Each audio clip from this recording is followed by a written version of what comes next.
এই নাও। অনেক ক্ষুধা পেয়েছে। আরে নদী, এটা কোন ধরনের বিয়ে দিবি? হ্যাঁ, তাই তো নদী, তুই এমন কেন করতেছিস? তোর যদি ক্ষুধা লাগে তাহলে আস্তে ধীরে খা, এত তাড়াহুড়া করতেছিস কেন?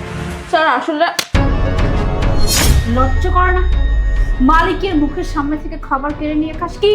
মালিকের সমান হইতে চাস তাই না? না না মেম সাহেব, আমি মালিকের সমান হতে চাই নাই।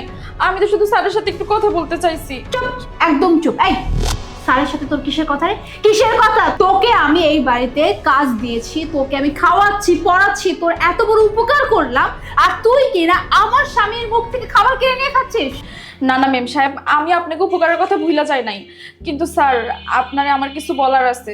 আচ্ছা ঠিক আছে, শান্ত হও, আমি শুনি ও কি বলতে চায়, বল। আরে আলিফ, তুমি ওর কাছ থেকে কি শুনবে? আমিও বুঝলাম না, একটা কাজের মেয়ে। আমার কি মনে হচ্ছে জানো, ও তো আমাদের বেঁচে যাওয়া খাবারগুলো খায় না, এগুলো খেয়ে ওর পেট ভরতেছে না, তাই এখনো মুখ থেকে খাবার কিনে নিয়ে খাওয়া শিখছে।